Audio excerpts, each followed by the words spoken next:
Hey guys, so welcome back to Ascending with TiffTALKS22. Guys, we are going to try something a little different today. So definitely in the comments, let me know if you're okay with this way or if you would prefer to see my pretty face. Yeah, so I'm trying something new, trying to work on my editing skills as much as I hate it, right? Um, but thanks for joining us today on Ascending with Tiff Talks 22. Of course, here we promote resilience, clarity, and confidence. And so today, um, let me just jump right in because I know you probably saw the post that I made in regards to this episode coming out. But the title for this post today is Can You Block Their Karma? Like, are you able to keep someone else from experiencing the karma that they're supposed to experience? Um, the answer is, from a spiritual perspective, the short answer is no, we cannot. But do people try? Absolutely. And I say they try, but I use that term loosely or that phrase loosely because most of the time when they do this thing or these things that they do, they may not even realize that this is what it's looking like or feeling like they're doing, right? um but the thing is, when we are due our karma or our lesson, we're going to get it one way or the other. So there really is no blocking someone else's karma. Let me start here. First, let me tell you why I came up with this topic of conversation. Because my son, I don't know if you guys know, but I have two sons. One special needs, and the other is a freshman in college. And so, probably for about a year now, I've been kind of warning that younger one um, about a specific pitfall. And so, it finally happened, this thing, right? And so, initially, my response was, this is an experience that you'll have to have, a lesson that you'll have to learn and grow from, etc., right? But overnight, I was fine, right? I was all tough love mom and everything. But overnight, the next morning comes, and I guess I had time to sleep on it. And then I had started doing my meditations. So I did like a lot of chakra opening and cleansing and healing meditations. I feel like my heart chakra opened, and I was just like, oh, my baby. So, I was thinking of how to fix or solve this problem for him. And I even asked my spirit guides through the cards, like, should I take this step to fix this situation? And guess what they said? Absolutely not. Absolutely not. I'm like, what am I supposed to do?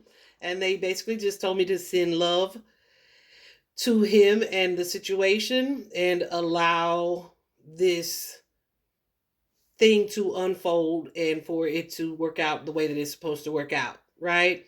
So ultimately that was absolutely for the best, but I wondered because ultimately what he did was figured out a way to solve this issue on his own, which is good, but also at the same time, I feel like well, my question, what I'm wondering, and what time will tell, is if because it reached such a rapid resolution, if he was able to learn from it or not, right? And so, hopefully he is, and he did, and this won't come up again. But because it was resolved so quickly, I wonder, right? And so, I started thinking about the concept of enabling and how sometimes we can do things to intervene for other people or on other people's behalf. And that very intervention is something that blocks them from their karma. It blocks them from the lesson. Well, first, let me start by telling you what karma is. On a basic level, right, karma is believed to be a natural universal law, which basically says, what goes around comes around. The energy that you give is the energy that you get. Of course, your actions influence what happens to or for you in your future life or lives, if you believe in reincarnation. But I feel like it's really a little bit deeper than that, because we are literally meant to learn lessons from those experiences that kind of facilitate our personal growth, that facilitates our healing, that facilitates our ascension, right?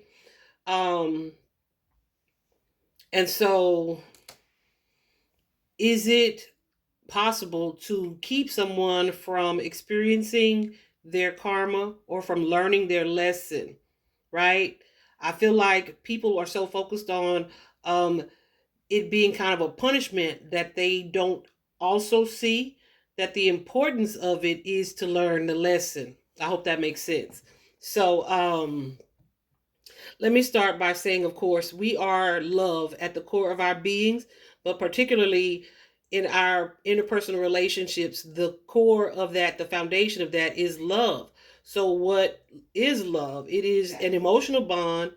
Of course, it's compassion shared.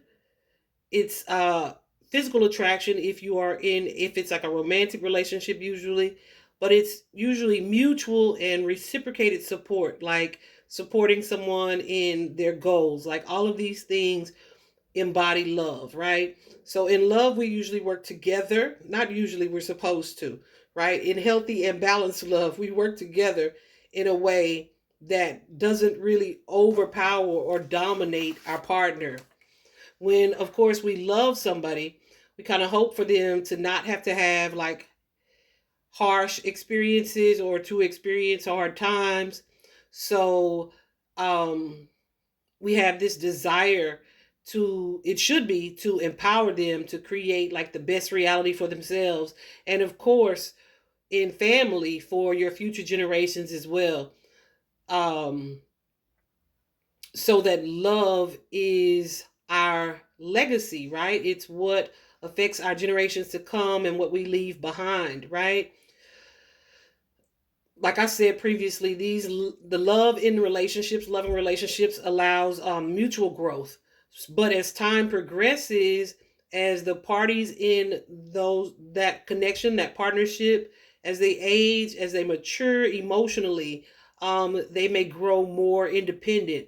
So, for example, from the especially the parent-child dynamic, when they are younger, we have this tendency to, of course, we are their parent, their leader, their guide. They look to us for all of this support and direction, etc. But as they get older, the dynamic changes because the goal should be to create their or facilitate or foster their independence, right? Where they're less reliant on you. You guys know I have also a special needs son, and so for probably longer than the average bear, and which is what I expected. Actually, the doctor said that it would be like a lifetime of reliance, of dependence. And so I was kind of prepared for that. But from a very early age, he was probably like 1 month when we started therapies. So there was like speech therapy, physical therapy, cognitive therapy, all the things, right? All the things that he had to learn or be taught or had to practice that we do naturally and take for granted. Yeah, he had a therapy for it, okay? But so there was even in that relationship for me with him, my goal has always been to foster independence. No, independence, because I didn't want him to be reliant on me completely for the rest of his life, right? If we could intervene in some way. And so that's always my goal. So in these partnerships, that should be your desire, to have each individual feeling empowered enough so that they are able to be their independent selves, right? It's like you can love this person, you can be committed to the connection, and still be your autonomous, independent self. So as the relationship changes and these things happen where, like I said, we grow and we're maturing, There are going to be some adjustments that need to be made in the relationship at different points. But the commitment to like loving that person is what doesn't change. But our role and how we show up for them is absolutely going to change. And I feel like that happens even in romantic partnerships, right? So the only way that that doesn't happen is when there's imbalance in the connection. And so that imbalance, with that imbalance being present, love kind of becomes distorted. Okay. So that's when, listen, so in these relationships, if you have this dynamic where somebody is either having more power or more controlling than the other, or more dominant, then it's really, I won't say it's easy, but it kind of slowly morphs into distortion. And then some people continue on that path where they define love as that imbalanced love, right? Because for whatever reason, the distortion is serving some type of purpose. So, how can distortion in relationships show up? It can show up as a controlling behavior. It can show up as a self-sacrificing behavior or any other fear-based pattern where one party or both may fear being rejected, or they may fear losing the connection, or they may fear being able to express themselves. And so they may censor themselves or kind of walk on eggshells or just overgive to the connection to kind of people please to keep that person connected to them in some way. And sometimes even reliant on them in some way, where it's like, okay, if I'm paying for this, and this, um, then it's going to be hard for them to not see them, to see themselves without me, or to see themselves in an independent place where they don't need me. So at least they'll always need me, right? So unfortunately, what tends to happen with this energy when the love in the relationship becomes distorted, you've heard the saying, it's a thin line between love and hate. Um, well, yeah, it's a thin line between codependence and interdependence as well, right? So when those boundaries, when the boundaries between who I am and who you are, when those lines become blurred, then codependence occurs. Okay. And so we kind of end up supporting other people with like disregard to our own needs, our own physical needs, our own emotional needs, our own mental needs, because it's like I'm so lost in making sure that this person's okay that I don't remember who I am, right? So this happens a lot with parents, mothers in particular. Um, but also it happens in spousal relationships, friendships, partnerships, where we are so defined by the connection that we lose ourselves, so to speak. It's almost like developing an addiction to the relationship out of fear. I know some nurturers develop this energy because they are so like given or driven to pouring into the relationship so that they feel needed, like it becomes what defines them. So when the kids leave and they go on their own, or they become independent, or they're wanting to try new things, um it makes the other person kind of question, like, where will my role be? I mean, where does that leave me? How is that going to affect my relationship with this person, right?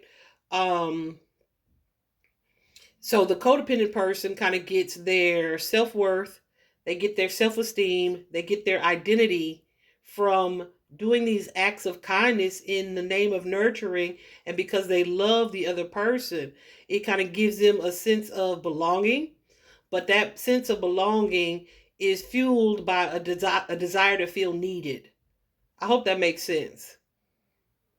So they may, like I said, have that feeling that if they don't overgive, like of their time, of their energy, of their money, or whatever the case, they kind of run the risk of losing that relationship.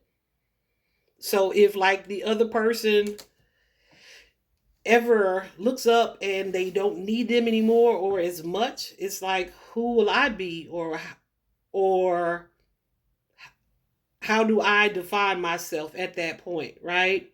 That's why I feel like it's so important, especially as parents, for us to balance these things where we are not completely defined by our role, but we're also still allowing ourselves to pour into ourselves and to nurture ourselves over just being a mother or just being, right? It's like needing to find something else to fulfill you outside of that relationship or partnership. And this is not exclusive to parents. This is in any connection. Okay? But that distorted dynamic, it can often kind of result in that person who is overgiving to being kind of used or taken advantage of. Because why? Because we teach people how to treat us, right? So if over time the person, what happens is over time the person may become kind of like an enabler in a sense, because they tend to kind of support behaviors that would be toxic or harmful, or they kind of turn a blind eye. Whatever it is, their help or their giving kind of creates, like, makes it easier for that person to continue doing that toxic thing, right? So it's kind of like, if this person knows that they can always call on you and you'll be like their cleanup person, or they can always rely on you for this bill, they may never take accountability or be an authority in their own lives, because they know, hey, I can always do this the way that I want to do it. And then this person's going to clean it up for me, or this person's going to, because they love me, right? But it's really distorted love, right? Because if you love somebody, you want them to live their best lives, and you would want them to learn, and you would want them to grow, and you would want them to be independent, right? And so I'm so glad that I had, one, the sense of awareness to say, yeah, don't need to step in, because his father and I had already talked about it. And we agreed, like, nope, let him work it out on his own, right? And yeah, we had already agreed upon that anyway.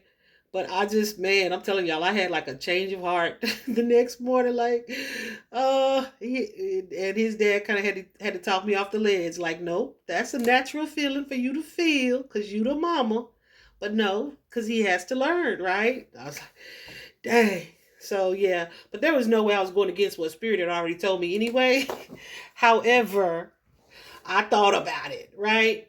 So that just made me, like I said, come to the question of the difference between enabling and loving somebody. Like, if you intervene too much, how is this person going to get the lessons that they need? Okay. Um yeah, so let me give you another example. I was in a situationship, and this person essentially had an addiction outside of me. Haha. um, had an addiction, right? It's like I didn't have the money to foster or to fund this addiction. This was many, many, many, many years ago. However, I would always make it happen because I knew this is what that person wanted, liked, or desired, right? Yeah, that's not my proudest moment. It was definitely a toxic relationship for sure.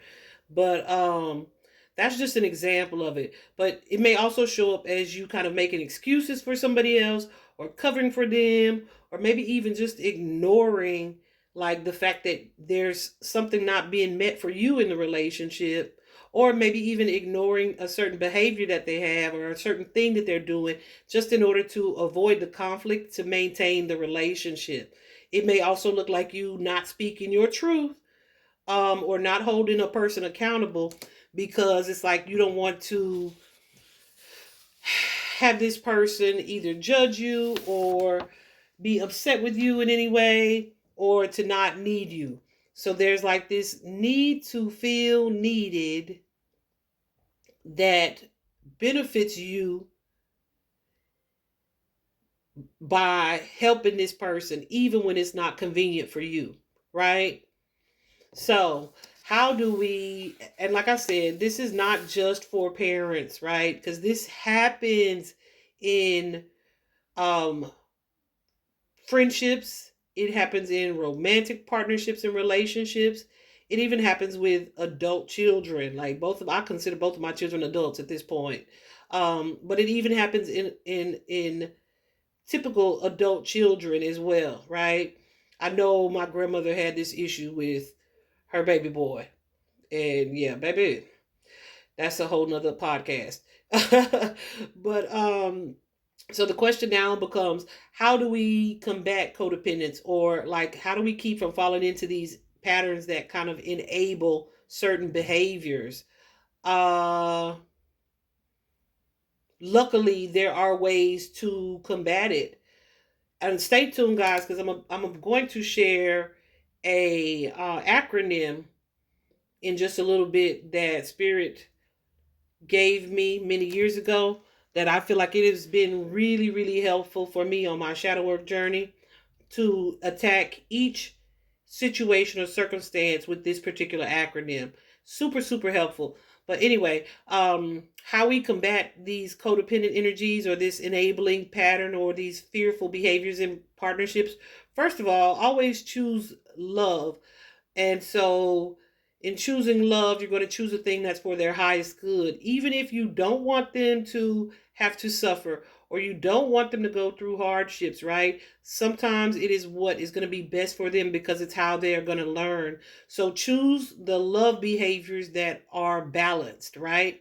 You can also seek therapy, get you somebody that's going to help you, or coaching, whatever the case. Y'all know I offer coaching. But get you somebody that can help you walk through these things and maybe enlighten you to looking at something from a different perspective that you may not be seeing. Okay.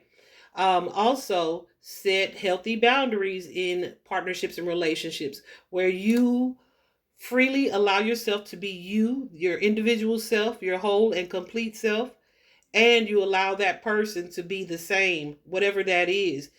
Um, as long as who it is that they are or are becoming doesn't go against like your morals or your ethical values, or you know what I mean, or doesn't harm you in any way, you got to let them be them and let them have their own experiences. Okay. You also have to be able to confidently express yourself in the relationship openly and truthfully. If these are some things that are not present in the relationship, then you have some things that need to be addressed. And you also here have to be able to, like I said, step back and allow everybody, both parties, to allow each of you guys to be your individual autonomous selves, right? Let them control their own lives where they are and become responsible for their own fate.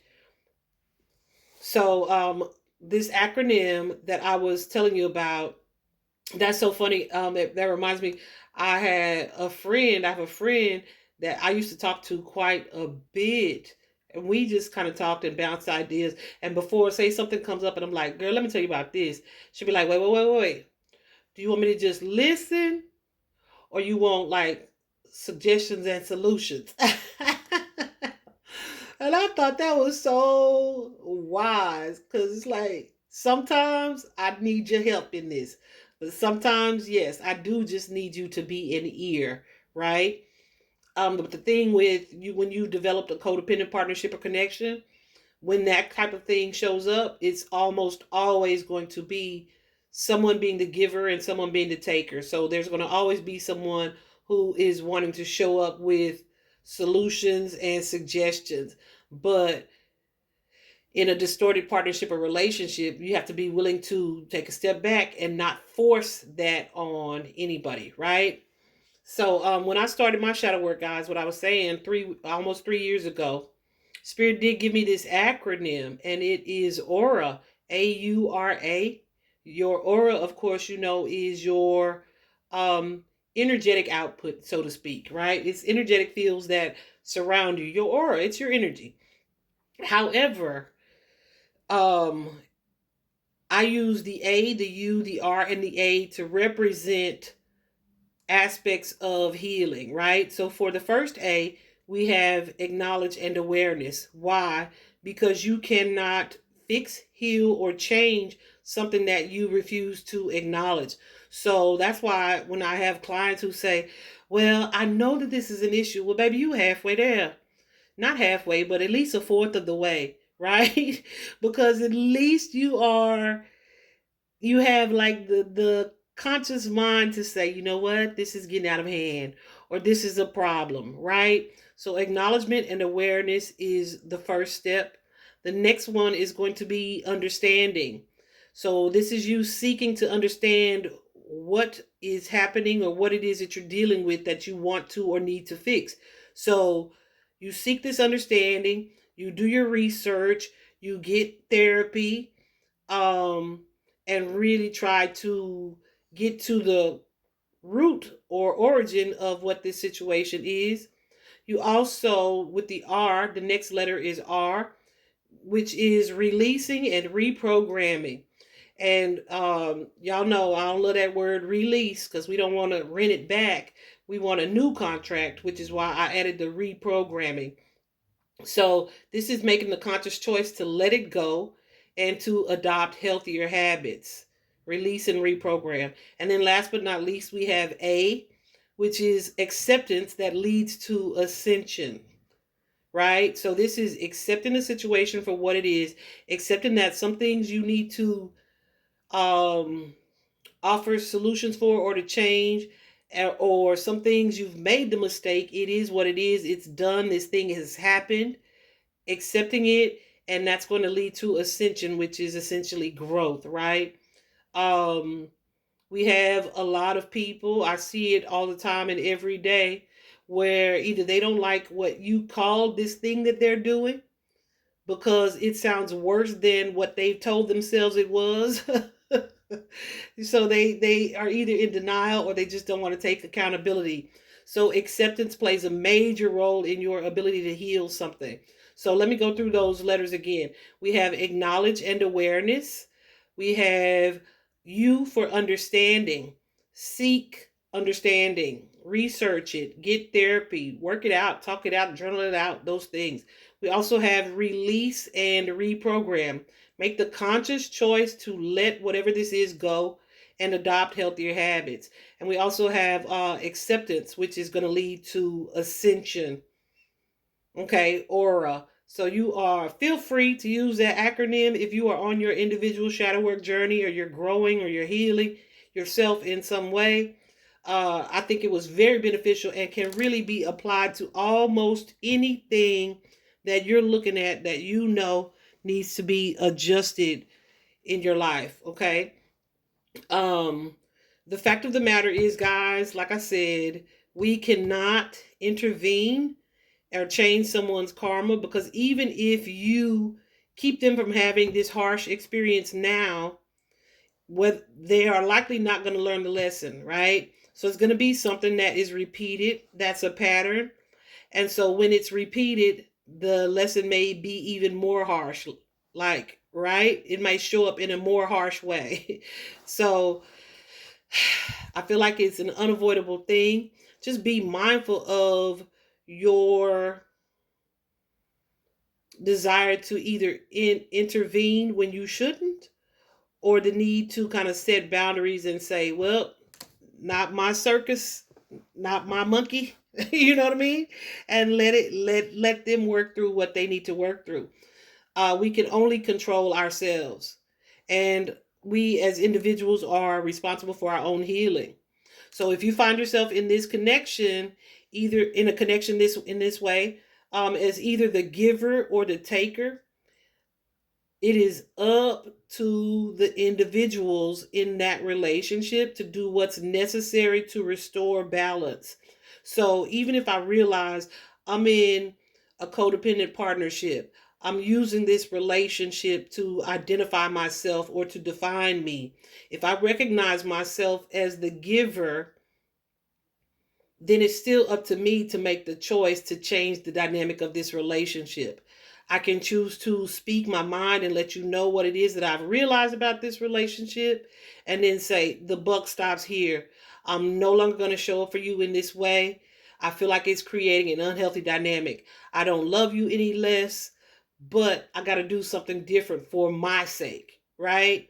And trust me, that is gonna be hard, okay? Especially when you love this person and you've been in this pattern or this cycle for some time. It's gonna be difficult, which also may be where therapy comes in. But I assure you, it's something that you can do. We are all here and equipped to handle ourselves. I promise you, we are. Um, so yeah, as an individual, it's going to be up to you to do what's necessary to restore balance there. Not for the relationship, guys, but for yourself. Okay. So, little secret. That is it. That's all I have for you guys today. Uh, I'm really glad because the little secret is that this is the second take of this particular episode. Because just like last week, y'all, I forgot to turn the doggone mic on, and I had recorded it. I did the video on that and everything. And I made the same mistake where I had the mic plugged up, but I didn't turn it on. But that's okay. It allowed me to kind of regroup and organize my thoughts in a way that kind of flowed better. So it worked out, I guess. And yeah, I was really gonna go all in. The spirit really had to reel me back in, honey. Like, no, we don't need to talk about epigenetics and DNA and RNA. So I hope you got something from this. I hope overall that the message was helpful. I feel like codependence is very prevalent in our society. So is enabling and avoidance of accountability. But we all have the ability to do and be better once we know better, right? So yeah, I hope this message was helpful, guys. Be sure to like, share, and subscribe. I want to tell you guys, I'm a little excited about the next episode. I'm excited, but I'm also a little bit nervous, right? Because we will be having a special guest with me the next time. We'll probably do a live video for that, a live, so that he can connect. Yeah, we can connect face to face. But I do feel like I'm nervous for real. But Spirit said do it, so that's what we're gonna do. But I feel like the dialogue that we're gonna talk about, transformation and just maturing and growing in wisdom, letting go of the past, and really applying what you've learned. It's gonna be me and this person. I think I'm kind of concerned or nervous, not even concerned. I don't want to say that. I think I'm a little anxious because, like, yeah, this might have y'all being in my business just a little bit, but that's okay. Like I said, I'm nothing else if not obedient. So stay tuned for that. It should be really good. Super wise guy. Um, I'm really proud of his growth and the growth of our connection, the way that it has like matured. Okay, I'll tell you who he is next week. Okay. So stay tuned, guys. I think it's gonna be next week. That's what we're shooting for, but we'll see. Maybe Spirit will give me something else before then. No promises. But yeah, so I hope this was helpful. Thanks for watching. Thanks for being here. Happy healing, guys. Talk to you soon.